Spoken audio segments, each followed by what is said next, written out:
All right, so as we saw yesterday, for those of you who were here yesterday, the quick sort of about slide for OpenIDConnect is that it's a set of 6 documents that have been written over the last 8 months, and they've really been a genesis of multiple specification efforts that have come together and harmonized.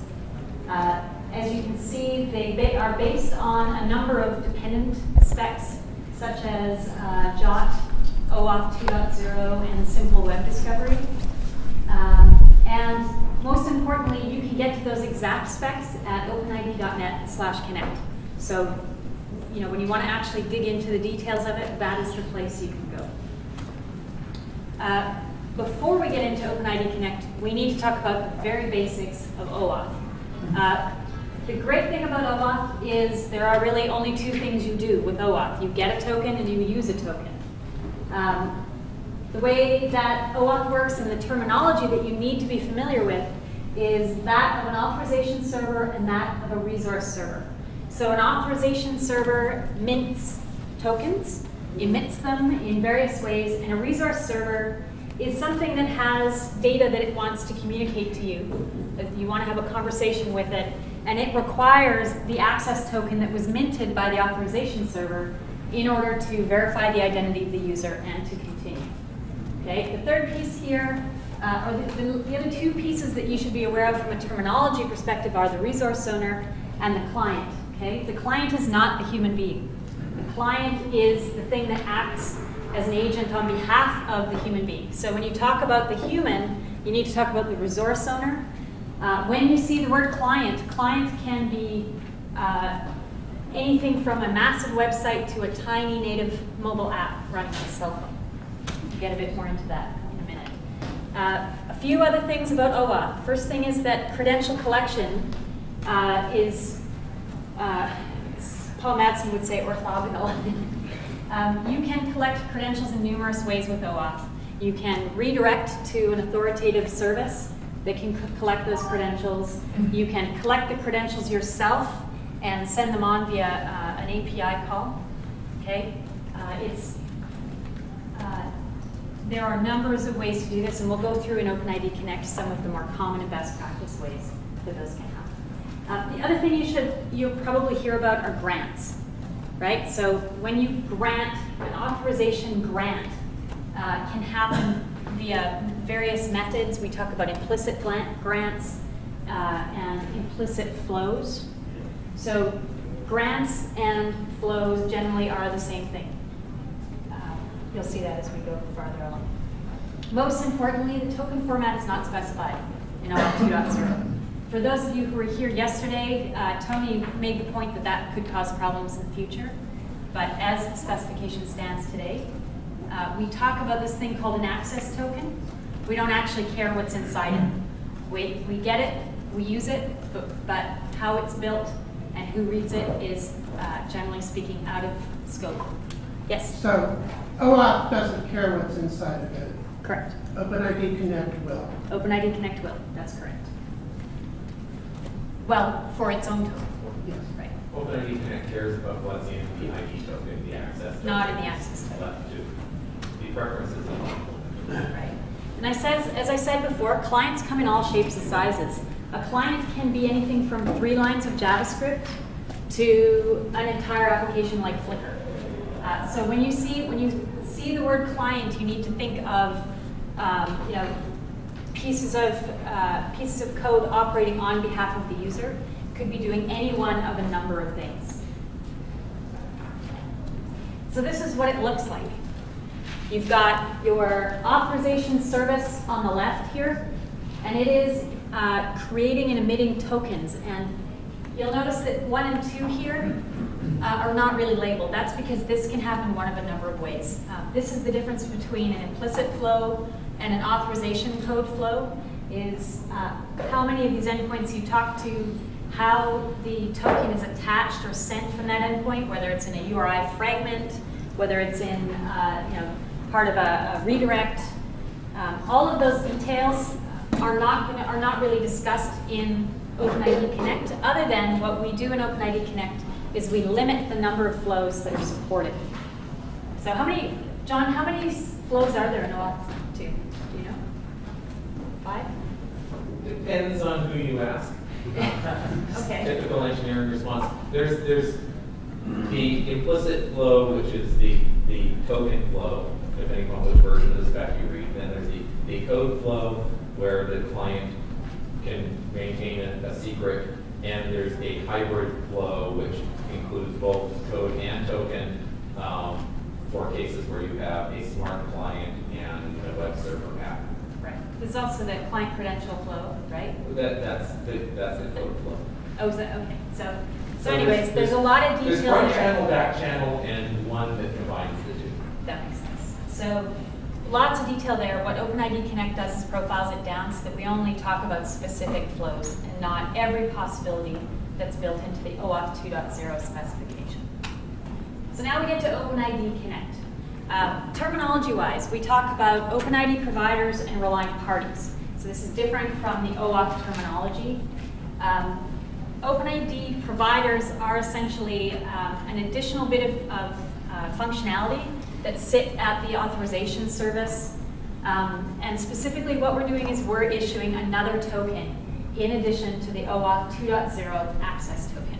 Okay, so you've got your access token, and now you have something called an ID token. The other thing that happens is we actually have set up 2 specific standardized endpoints that any client, as soon as a client knows that they're visiting an OpenIDConnect site, they're going to know that these 2 endpoints will exist, how to connect to these 2 endpoints, what those endpoints are expecting, and what those endpoints will deliver. Okay? On the relying party side, a relying party is really an OAuth client that's consuming, right? And the thing that they happen to be consuming in this case is information about the user and information about the session. So 2 separate endpoints, one about the user, one about the session. The relying party knows how to access those 2 endpoints in order to get the information it needs to do identity work. Any questions so far? Why do you need ID token? We'll get into that. Actually, I believe that's the next couple of slides. So here's what it looks like from a visual perspective, okay? We have, as you can see on the left side, we have a little shim on top of the token endpoint, and we've got an access token and an ID token being delivered to the client. Okay, as far as the client is concerned in the simplest architecture, they look the same. They're just 2 little blobs. They get cached at the client, and they get used when the client wants to actually retrieve information about the user or about the session. Okay, so nothing changes on the left side of the authorization service. On the right side, you just know you're guaranteed you have 2 very specific services that are going to be available for you to fetch data from.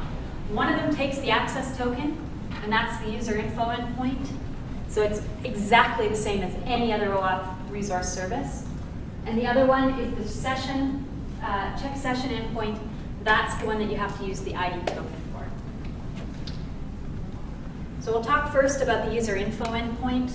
The whole goal of the user info endpoint is to get a standard set of commonly needed and used data about the user and to make that available to people very, very easily. So you can see, I don't know if you can read this, it's fairly small. User ID, name, first name, last name, right? This is commonly referred to as tombstone data, right? The stuff that's going to be in your, in your epitaph when you shuffle off this mortal coil. This has all been agreed upon. This is, very typical standard information. It's also the information, generally speaking, that OpenID clients pass today using the OpenID OAuth hybrid, the simple registration and attribute exchange extensions of OpenID. Any questions on this one? All right. Here's what it looks like to request, and here's what you get back. So the request is a simple get. As you can see, the authorization, where it says authorization bearer, that is the access token being passed.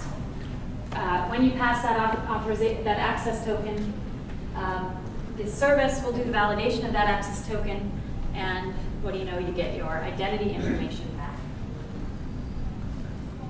Okay, you'll note, by the way, that the response is in JSON format. It is a structured token called a JOT token.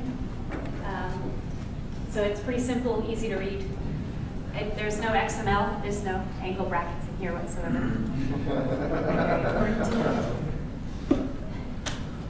All right, so now ID token. And this might be something we want to dig into more. Yes? Just a quick question. Can I refer that as similar to user profiles and other standards like mobile standards and other, the user info endpoint? Well, I don't have a problem with you doing it. I don't know. Does anyone here object to that?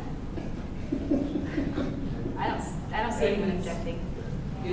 It's a basic profile, which is, it pulls back extensible to arbitrary claims. So if you're asking, is it similar-ish to an IDWSF people server? Yeah, kind of, sort of, in the same way, but actually implementable and deployable.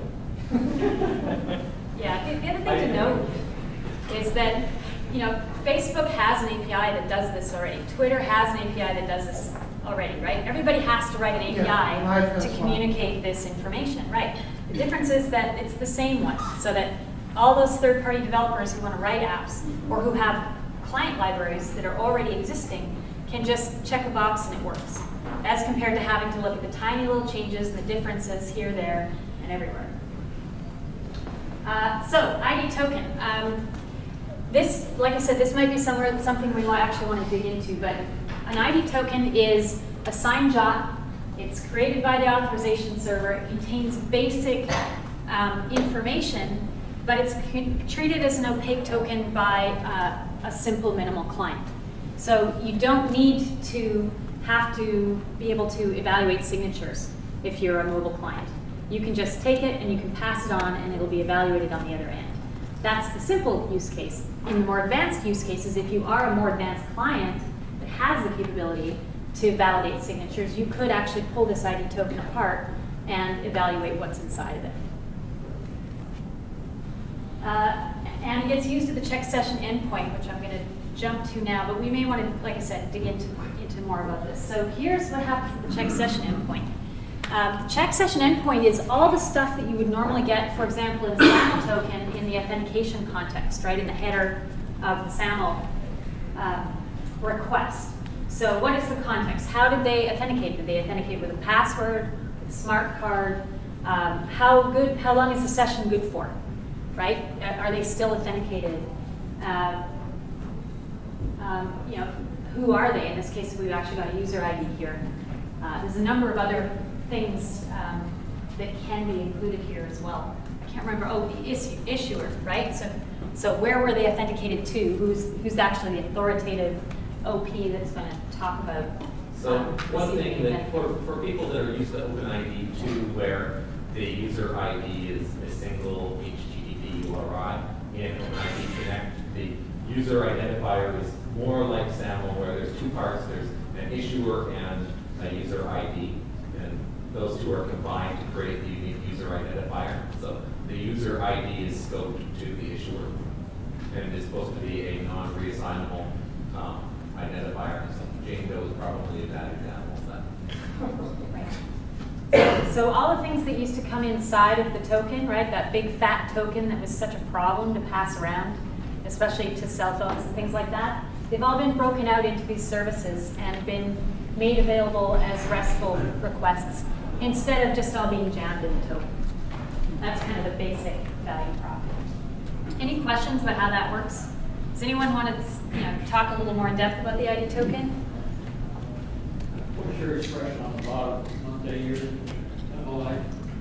I think it's seconds from the Seconds since the appropriate date in 1970. Yeah. Utah. You had said something about it being signed. I don't see a signature. When it comes back from the check session endpoint, the signature isn't included. Right. In the JOT that's being sent in the ID token parameter is the signed object. So if you have the ability to check the signature, you just use your JWT library. Yeah. So that ID token equals, I've shortened this, by the way, it's actually a much longer thing. That's actually the signed blob, and you can, if you have the ability, you can construct that and verify the signature directly without making the call. Or you can shove it onto a get, and then you get the unsigned version back because all the validations happen on the server side rather than at the client. The check session endpoint is just a convenience function for very simple clients. It doesn't actually do any processing. It's just checking the signature based on it knowing what it's, because the endpoint is provided by the IDP, it can verify that the IDP is itself. So you're moving the responsibility for checking the signature to the identity provider, and you know it's the identity provider via the fact that it's an SSL protected endpoint. So you have much simpler logic for a very simple client. But I expect that almost every reasonable library is going to just check the signature itself. All right. Any other questions about this? This is sort of the heart and soul of OpenIDConnect, really. All right. So we'll go on to some of the more advanced bits. The dynamic side of OpenIDConnect is one of my favorite parts. It's part of what I think brought OpenID its original identity in the first place. So most of what OAuth does today is pre-shared trust. You have to have already created the relationship. You have to know whether a client is good or bad before they ever try to connect to the authorization server. What these dynamic specs do, discovery and dynamic client registration, is provide the ability to start to do ad hoc federation. So to look somebody up from nowhere, find out where their OpenID provider is, initiate federation, and have the whole thing work. And then on the dynamic client registration side, it means that a brand new client can arrive at the front doors and say, let me in. Give me the credentials I need to operate as a client inside of any specific OAuth infrastructure.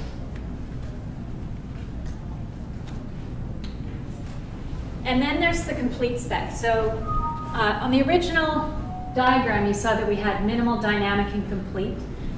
Complete is the standard and the messages documents, and they're everything.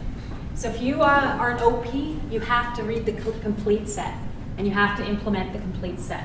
The minimal, basic, or light document, very smallest document, is for clients only, and that's the whole idea, is just getting them in, getting them out. The minimum work necessary for somebody to consume data. But the complete spec is what you have to be if you want to actually host this stuff. Emit tokens and validate ID tokens as well. So there's a lot of stuff here that OpenID 2.0 could never do that we can now do, right? Like signing, encryption, well, we could do signing before, but a lot of these sort of higher assurance things are suddenly possible using this complete spec. So it's pretty exciting. Client authentication is another one of them. In the case where you have a sophisticated client that can actually act as a very secure member of the federation, we can support those kinds of use cases. And then, advanced authentication contexts like ISO 29115, which I'd actually never ever heard of before this. So it makes us sound very fancy though, so I'm very happy about it. So those are the sort of really important bits about OpenIDConnect. We're going to get into way more specific things, but those are the ones I feel like you need to have the terms in there. You need to know about ID tokens, check session endpoints, all of that stuff in order to move forward. I'm really excited about the specification. I think it's a really great blend of what's gone before, and I think that we need it. I think that OAuth 2.0 is wonderful, but not enough, and OpenIDConnect completes the entire package. So one other thing from OAuth that's worth pointing out is that a lot of the providers, like companies like Salesforce, et cetera, have existing APIs. Google has existing APIs for Connect or whatever it is, portable contacts. So because the underlying flow is OAuth 2, a relying party can ask for additional scopes to have that access token also be useful for accessing other APIs that the identity provider may choose to be exposing. So it makes getting a rich set of client functionality far, far easier than trying to do an OpenID 2 OAuth hybrid in the previous incarnation. And go back to the diagram here, the way that you differentiate between the original OAuth diagram that was all yellow and this one with the blue is that your initial request includes a scope of OpenID. And that's what instructs the authorization server that you don't just want the access token, you want to start to work with OpenID flows. So OAuth scopes are the trigger that let you initiate this type of flow as well. And I think I'm in my 20 minutes. It's a miracle. Are we good to go? Any questions? Miracles happening. All right. Thank you, Pam.